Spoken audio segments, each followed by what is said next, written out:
love lives here. So I have the honor of introducing our guest speaker today. Sarah Adams has been a licensed religious science practitioner for 12 years and currently is a member of the Universal Spirit Center in San Diego. She was raised in science of mind and has attended religious science communities all over the country. She grew up going to Youth of Religious Science camps and spent her formative years at Agape International Center of Truth as a founding teen group member. As an adult, Sarah spent her early professional life building bridges and roads as an Army engineer and has been an educator and school leader for close to 20 years.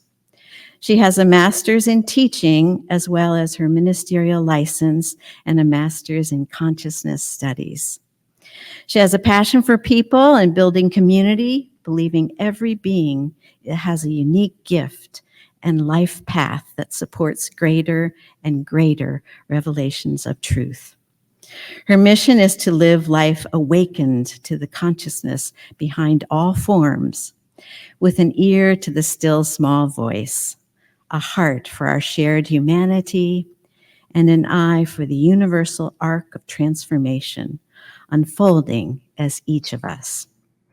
With love and compassion and wisdom, she lives to pray, serve, teach, lead, dance with, love, and support the ever-expanding revelation of God's divine idea as each of us. So please, let's stand and give a rousing Riverside welcome to Reverend Sarah. Mm-hmm. So thank you for welcoming me. It's such a joy and honor to be here. I've been wanting to know and visit your community for a while, and I've heard such good things, so I appreciate and I'm honored to be here, so thank you. So today we get to talk about our transcending and including, and it's within this context of a monthly theme of reaching higher. And really transcending and including, to me, is the crux. It's the whole meat of the spiritual path. It's really all about transcending. It's about recognizing and finding ourselves in a particular human situation and rising up and awakening to a greater truth that we can know, something that's more liberating and freeing for us than this limited existence that we find ourselves stuck in sometimes. So really, it's one of my favorite topics. So I'll start with a joke. There was a family, a little boy is wondering, where do I come from? Where do humans come from? Where did I come from? And he's asking his dad, like, where did we come from? And he said, oh, well, we evolved from apes, and there was this whole process of evolution. And then he goes and talks to his mom and asks, where did we come from? Can you explain it better? And she said, oh, we come from Adam and Eve. They were the first humans, and that's where we come from. And then he said, I'm confused. You know, what Dad said, we come from apes, and you're saying we come from Adam and Eve. And she said, well, when your dad was talking to you, he was talking about his side of the family. And when I was talking to you, I was telling you about mine. So maybe there's a way for us to transcend and include it all in the story of where we come from. So yes, when I think about transcendence and the spiritual path, to me, the whole of science of mind and our philosophy is really about context and consciousness.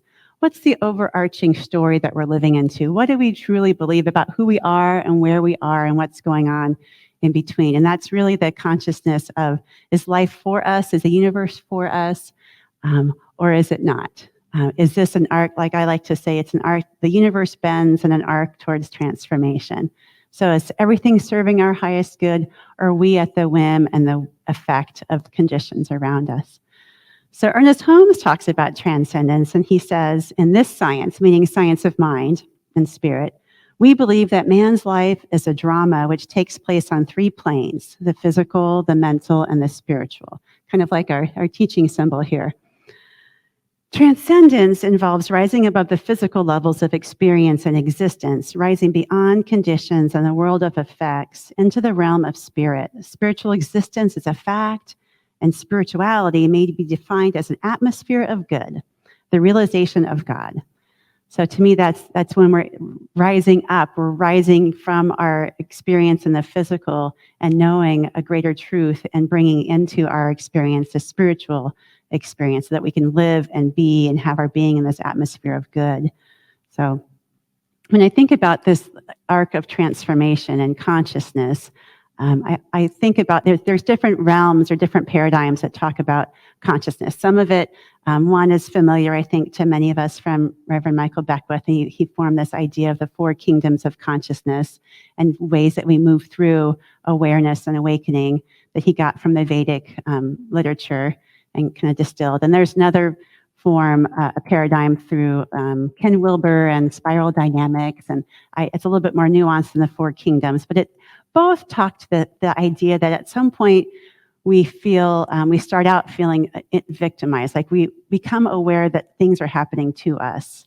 And in Rev Michael's way, it would be the to me kingdom. And we can be in any one of these realms of consciousness at any time. It's a fluid, it's not static. It's, sometimes we're in one or the other, but we usually start out in this waking up that's painful, like there's something happening to us, that we're at the effect of someone or something or a limiting condition, and it's not comfortable. But there is a gift in that, and that it wakes us up that we want to transcend and move out of. And that's one of the most powerful things about our philosophy as we move into this idea that our consciousness is powerful, that we live and swim in the one mind, and that we're all part of this consciousness. And so that our thoughts are part of this consciousness too, and our thoughts can direct and have impact and change. So change our thoughts, change our thinking, change our life is where that came from. So that moves us into this to me consciousness kingdom, this realm of consciousness. And I think that's a powerful place to be. Like our spiritual path is about transcending and awakening into a place of freedom. And freedom comes when we realize that we have power, that there's something that can happen to us, and that we're not at the effect of something happening to us, that it can happen by us. And I think that, for me growing up in Science of Mind in the 70s and 80s, I think that this was a realm of consciousness that we lived in for a while, that there was this powerful way that we could manifest things. But a lot of it was focused, in my own experience, I'm not speaking for everybody else, but in my own experience, it was focused more on material manifestations. There was a joke about manifesting princes or princesses, palaces, and parking spots, that we got to manifest and make this life that we wanted. But at some point, I think we awaken to the fact that it's not all about us, that if we're only focused on this material gain, that's an empty existence, that it's existence rooted in deficit because there's always something more we could have, a fancier car or a bigger house or a better partner or whatever. So at some point we wake up to that deficiency and know that there is something bigger than us that wants to live through us, that we belong to this greater sense of love, this loving consciousness that wants to know itself as us, but it can only do that through us. And so that's where we come to this other realm of consciousness, the through me. So it's to me, by me, through me. We can surrender and allow a bigger idea to move through us. And it's an evolution of consciousness, really. And so I think it's also for us, our movement is transitioning from this awakening to our own individual power, our own individual freedom and revelation and transformation. We're waking up into more and more of a collective transformation, that not only are we here for ourselves, but we're here for each other. We belong to this oneness that needs to see that wants to know itself and have freedom for all of us. There's this, one of my favorite parts of our We Believe statements is the belief that says the ultimate goal of life is emancipation from all discord of every nature. And then that goal of life is surely to be attained by all, not some of us, not those of us who have privilege or power or economic wealth, but for all of us. So I think that that's where we're also moving, is letting ourselves transform individually, but then recognizing that there's a collective transformation, that we all are contributing to this collective race consciousness that we are rising up to. So we're transcending that as well. So back to this idea of context and consciousness, the story about who we are and what our life is about. I was listening to a podcast with Rob Bell. I think of him as a recovering fundamentalist. He used to be a pastor of a big Christian megachurch and went through his own awakening, and now he speaks more from a metaphysical place about the Bible and other spiritual topics. And for me, being raised in Science of Mind, I didn't have a strong Bible background, except that my mom had put me in this Baptist private school when I was young, so I did get to feel the end of that end of the Bible stick. That wasn't always pleasant. But I like to hear some other interpretations of these stories, because really sacred text and scripture, it's only relevant and meaningful if we can find meaning in our own lives and have it speak to our own transformation of consciousness.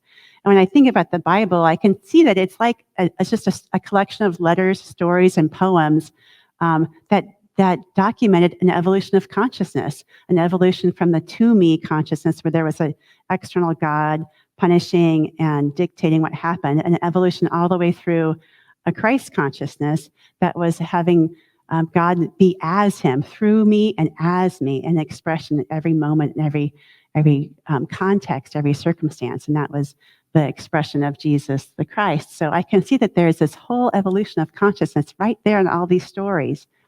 So back to this podcast, Rob was talking about a particular line in the chapter, the book of Hebrews, and it was summing up the whole experience of Jesus's life. Why was he here? And it encapsulated this whole transcendence from to me, to by me, through me, and as me. And he's talking about this time when, Jesus's life was living his life that God had wanted to express through him. And part of that life was a life living in individual transformation, living a life that's calling out good and love and wholeness for everyone. And this is in the midst of a context of Roman occupation and violence and oppression and lack and limitation. And in the midst of that, he's calling and living into an experience of health and wholeness and abundance, and that all that my Father has is yours, that I and my Father are one, that it's God's great pleasure to give you the kingdom, that there's just abundance and grace overflowing everywhere. And he's also speaks, that's his individual transformation and transcendence. And he's also speaking to collective transformation and transcendence. From that place, he's also calling out what didn't work about the system. So when he's calling out so this part of Hebrews was talking about the time when he turned over the tables in the temple. He's calling out injustice, where they had collected all these monies that had been collected by the temple, and this Jewish system at the time was supposed to be like a safety net and to help those who were vulnerable and most weak and were at the effect of Roman occupation and oppression. But instead, the religious elite had started to amass wealth for themselves and use that for their own power. So he's taking his time to speak truth to that, to that power, and turn over that system and call it out and call people to a greater way of life collectively for all of them. So there's this line in Hebrews that kind of encapsulates that and says that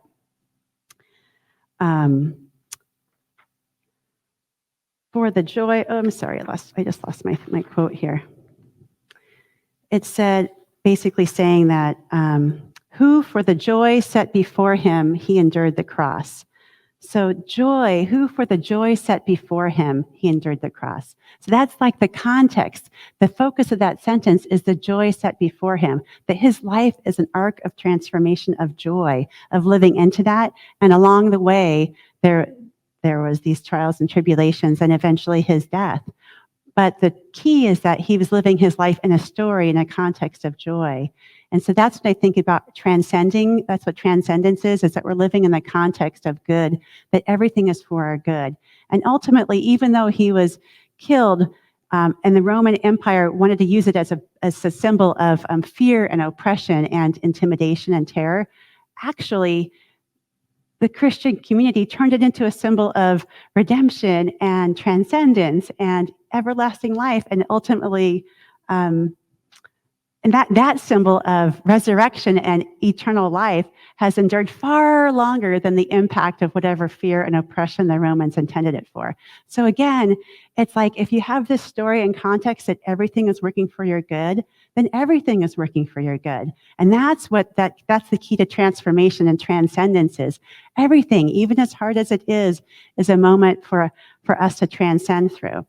And it's not about denying what happens. And that also can be part of our movement sometimes as we deny and have kind of that spiritual bypass thing going on. I think we have to actually be present to what's happening and what's hard about that and really understand it. So then we can, from that place, a higher spiritual truth, know a spiritual truth that we can apply to it and help transform that situation. If we bypass it or deny it, we end up circling back into that to me consciousness of victimhood. So I was thinking this, so of course, everything's spiritual. So of course, in my life too, everything is spiritual and these things happen. In my day-to-day work, I am a school principal. And so this has been an extraordinarily challenging time as a school principal, I have to say, especially over the last year and a half. And this year in particular, all the kids are back at school all day. We're full operation, but we still have all of these COVID protocols and impacts. And there's a shortage of staffing and personnel. So I have positions that have gone unfilled because there's no applicants and there's no subs, I have no subs I can call. So I was driving to work this week and just feeling it. And I noted on the way to work, I'm almost there and I'm getting people calling out, 2 people, 3 people, now it's 4 people. And I'm like, okay, what are we going to do? How are we going to move this? And then the 5th person called out and I was like, oh, I just was in what my mom used to call the ain't it awfuls. This is awful. I don't know how this is going to work. I'm feeling overwhelmed. I'm feeling not enough. I don't know what the answer is. I don't know how I'm going to have everybody be safe and keep school open. And I'm just in that place of it being awful. So I'm definitely in the to me consciousness. And then there comes a point where it's so much, I just have to give it up. Howard Thurman is a theologian that was in the first half of the 20th century, and he was an advisor to Dr. Martin Luther King Jr. And one of his essays, A Seat Upon the Wind, he talks about you have these citadels of your thinking and your thoughts you just see the situation in a fixed way. And at some point, you get battered enough, the universe batters it down until you finally just have to let it go and yield and realize that your life belongs more to God than to you. And so that was one of those moments I'm here, I'm doing this work, and it's what I'm called to do right now. And something is going to move through me to have this work out because I can't see it with my limited eyes right now. And then it turned out, of course it did. My boss called and I was talking to her and she decided upon her own to drive out and sub for me. And she works in Temecula and my school's in San Diego, and she drove out and then it all worked out. But that was that moment where I just had to let it go and realize that there's something more than I can see right now. And at the same time, I have to be aware that this is a situation that I have to find solutions and be real with it. But I have to also allow for something more than I can see and be in the moment to move through me. So I think that's the essence of transcending. So it's about letting things move through us, surrendering to that. But it's also about including, and that's the other part of this talk. We transcend, but we include, because we truly believe that we're all one, right? And if God is working for me, then God is working for this other person and for everything that's come before me. So it's also about including. So I came across a story that was from the Occupy movement. And I don't know if you remember the Occupy movement in 2011. It was a movement that was calling out against the unequal distribution of wealth and power, especially in the hands of big global corporations. These corporations that were too big to fail, that were getting bailed out. So they're calling out the inequity of that. So again, that's in that to me consciousness. That's great to call attention to the problem. But then what do we do to transform and move through it? And so these leaders of the Occupy movement were approached by the guys who own Ben & Jerry's ice cream. And these guys wanted to come and work with the leaders of the Occupy movement and say, hey, you have all this momentum and this energy and this attention, and let's do something with it. And let us help you galvanize and make real lasting change. And the leaders of the Occupy movement were like, nope, you're a corporation. We don't want anything to do with you. You don't have anything to offer here. You're part of them, the corporate, So they turned away that opportunity. However, not realizing that if you could include what has come before you, what has been developed or transformed before you, there might be some good in that. So corporations, while there's a lot of ill and negativity that, happens and harm that happens, there's also some skills and capacities that are in that as well, like the ability to organize yourself and make goals and plans and leverage resources and budget like that. Though maybe might be some good things that come along with that. And so in denying and excluding that, they threw the baby out with the bathwater and lost that opportunity. And the movement kind of fizzled. Like a year later, there wasn't a lot of impactful change.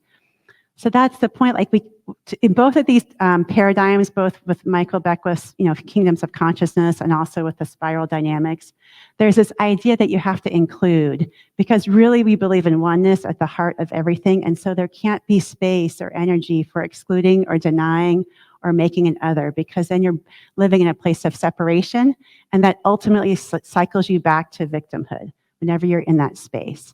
So it's really about transcending and including, not only from like where you've been and what you've learned from, and letting go and forgiving what's happened before, but also, like I said, collectively. And this is not an easy thing. It may be simple, but it's not easy. I have, I'm fairly embedded in the whole situation with the pandemic and COVID, because that's on my day-to-day existence. And I remember having a conversation, actually an argument with a friend who's got diametrically opposed views than I do about what keeps us safe and healthy. And we both got heated into this argument, and we were both kind of in that to me consciousness, each feeling at the effect of decisions of others. And so I know in that moment when I'm feeling that place, I'm feeling separate, I'm feeling fearful or unheard. And so that's the time where I have to stop and step back and take a moment. We both took some time. And for me to then figure out how can I be with this, but also transcend and include? Like what can I realistically do in this moment? And so for me, what helps me move into transcend and include is to stop and find what my deepest intention is for that moment. Well, what's my deepest intention for myself? It's to be whole, it's to know oneness, belonging, love, acceptance, safety. And if I can stay in that and recognize that I have that intention, and then where does that intention come from? Oh, that comes from my source, that God is my source, that's my true source of safety and love and belonging, and I can live into that place. Then I have space where I can know that for somebody else. So I can know, I can know safety and health and wholeness for me, and I can know safety and health and wholeness for her. And so that part of the transcending and including, sometimes rising up, reaching higher to where I can find something that I can know the truth for both of us. And I can get to a place where I can know the universe works for me and for that other person or this other situation or this other group of people. I can find a place where I can include that, find something that's an expression of the divine there as well.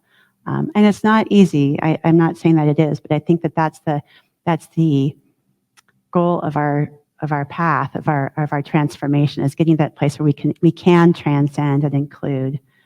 That's the only path forward. Everything else cycles us back into victimhood. So it's a worthwhile effort and a continual practice. And sometimes, in some days, it's easier than others. So I want to leave us with this idea that we're transcending and including and emancipating ourselves, not only for our individual awakening, but for our collective awakening. And that's, again, like I said, I think our goal as a movement, as well as our whole country, we're breaking through into that experience rather than this breakdown into separation and polarization. So I'm always inspired by this story from Ernest Holmes, and you may have heard it before, but I like to reach back to it because it reminds me that in the seed of our movement, we have that ability to act for individual and collective transformation, that we have that seed within us to act in a way that creates a world that works for everyone. So it's the story of Ernest Holmes, and I feel like this is also us acting and creating this sense of beloved community where we can recognize that all of us are a divine idea. All of us have a unique way of showing up and being the way God wants to live and be and have its life through us. And so Ernest Holmes spoke to that when there was a situation in 1945. So this is at the beginning of our movement. We're creating our churches, and this is also the height of the Jim Crow era. This is, in the 40s. So there was these churches formed, and one of them was in Los Angeles, East Los Angeles, and Reverend Arthur J. Twine was the minister there, the Reverend J. Arthur Twine. He was an African American, and the congregation was integrated. It had both Black and white members. And there was some hubbub with the Science of Mind magazine, and how do we talk about this? Or there were some complaints, and so the Science of Mind magazine decided to list They used to list all the churches in alphabetical order in the back, and so they were going to move this East LA church to the bottom of the list and put a little asterisk that said it was colored. And Ernest Holmes found out about that and went to speak in the congregation. And this is what he said. He said, "I've been told that too many non-Caucasians attend these lectures. True, there are Caucasians and non-Caucasians in this congregation, but this we must affirm. We are all children of one living God, one life that permeates all without exception, one intelligence that governs all. And most important, every man and woman who abides in the universe is a significant entity in the one universal consciousness. Our doors will forever be open to all. Whoever you are, be proud. You are a divine idea in the mind of God." So that's what I want to leave us with, that we have this space to live into that we are a divine idea in the mind of God, and all of us are. And so that's what I'm calling us forward. So let's close this time, and I'll speak to that in prayer. And so let's just take a moment and take a breath and breathe into that. And let us know that there is a divine idea, a loving consciousness that wants to know itself and live its life and dance its dance and speak and think and love as only it can through each individual. And so I know that it's speaking its words, it's living its life, it's thinking its thoughts, it's dancing and loving right where we are, where each individual here today is in our congregation, those of us online watching now, watching later, that there is this magnificent unfolding of a unique divine blueprint that's happening for good in our life and in the lives around us. And so I know that we absolutely stay anchored in that. We live into that we live, move, and have our being in the context of the joy set before us, that there is a joyful celebration that the universe has to delight in the opportunity to live its life as only it can. So it's joyfully living its life and having that opportunity as each of us. And so I call that forth, I anchor that in. I'm so grateful to know that and to share that intention with everyone listening here now and in the future. And so I say, thank you, God. Thank you, infinite loving consciousness. I know this is so, and it's always been so. So I simply relax and let it be. And so it is.